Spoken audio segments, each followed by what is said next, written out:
La décision souveraine que la nation a prise le 28 octobre et qui s'impose à qui que ce soit peut avoir la plus vaste portée pour l'avenir de la France.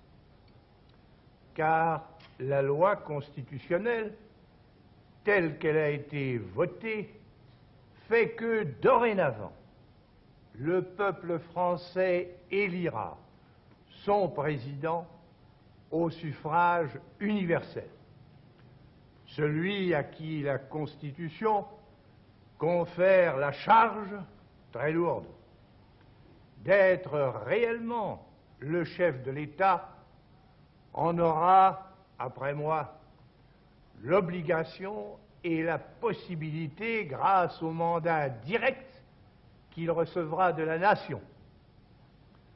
Ainsi, devra demeurer cet élément capital de permanence et de solidité que comportent nos institutions, je veux dire la présence au sommet de la République d'une tête qui puisse en être une.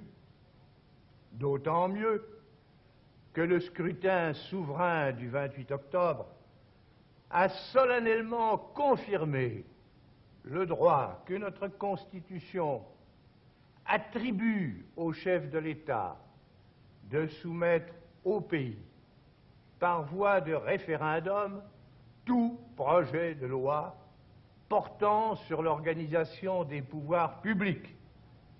La nation, seule maîtresse d'elle-même, a donc définitivement jugé que ses futurs présidents auront la faculté de lui demander à leur tour, comme je l'ai fait 5 fois moi-même, de trancher directement au fond tel problème qui serait essentiel.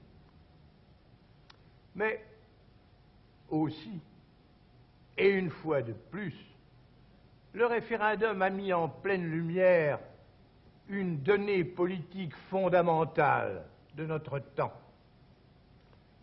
Il s'agit du fait que les partis de jadis, lors même qu'une commune passion professionnelle les réunisse pour un instant, ne représentent pas la nation. On s'en était clairement et terriblement aperçu quand, en 1940, leur régime abdiqua dans le désastre. On l'avait de nouveau constaté lorsqu'en 1958, il me passa la main au bord de l'anarchie, de la faillite et de la guerre civile. On vient de le vérifier en 1962. Que s'est-il passé en effet? La nation étant maintenant en plein essor, les caisses remplies, le franc plus fort qu'il ne le fut jamais, la décolonisation achevée, le drame algérien terminé, l'armée française rentrée tout entière dans la discipline, notre prestige replacé au plus haut dans l'univers, bref, tout danger immédiat écarté et la situation de la France bien établie, au-dedans et au-dehors. On vit tous les partis de jadis se tourner contre De Gaulle.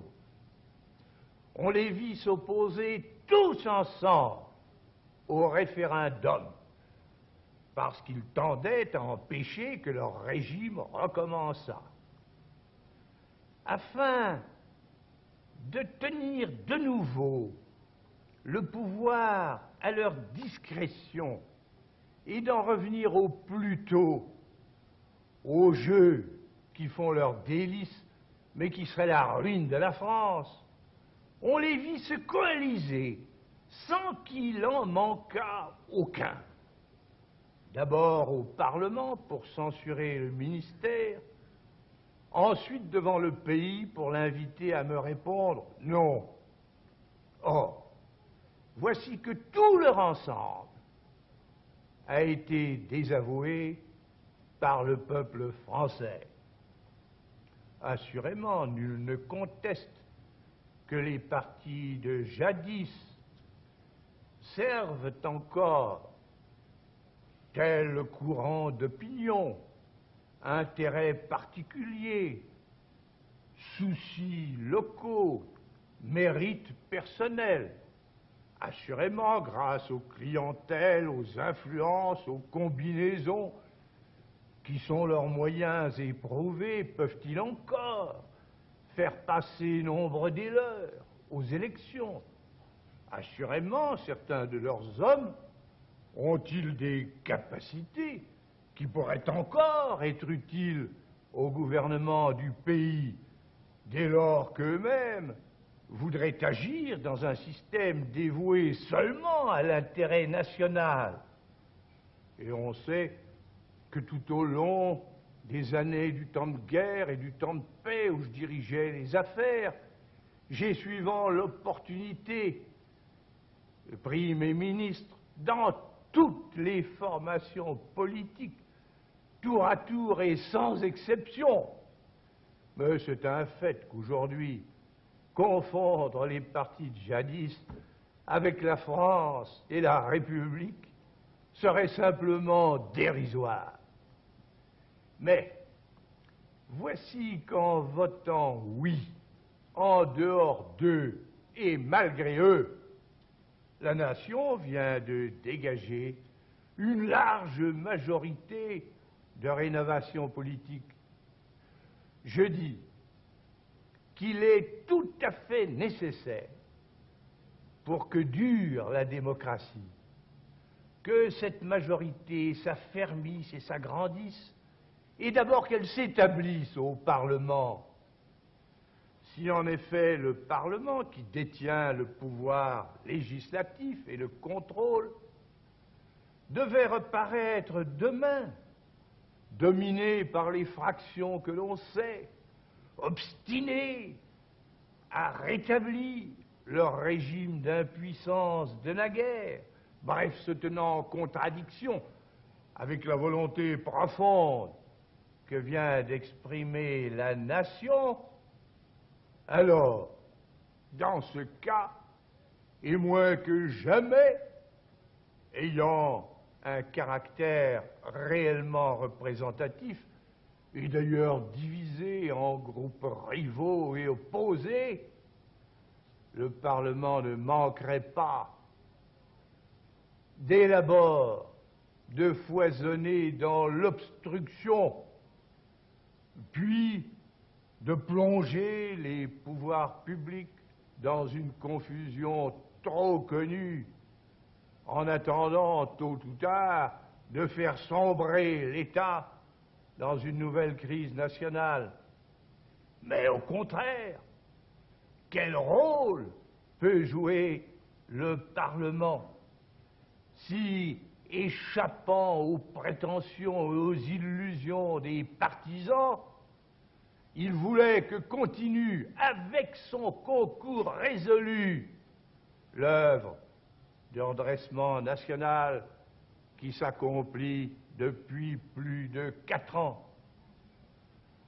Françaises, Français, vous avez le 28 octobre scellé la condamnation du régime désastreux des partis et marqué votre volonté de voir la République nouvelle poursuivre sa tâche de progrès, de développement et de grandeur.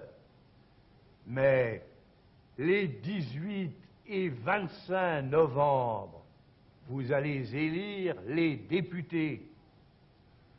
Ah, puissiez-vous faire en sorte que cette deuxième consultation n'aille pas à l'encontre de la première, en dépit, le cas échéant, de telles considérations fragmentaires ou habitudes locales, puissiez-vous confirmer par la désignation des hommes le choix qu'en votant oui, vous avez fait quant à notre destin. Françaises, Français, je vous le demande. Je vous le demande en voyant les choses bien au-delà de ma personne et de mon actuelle fonction. Je vous le demande en me plaçant une fois encore sur le terrain, le seul qui m'importe, du bien de l'État, du sort de la République et de l'avenir de la France. Vive la République, vive la France!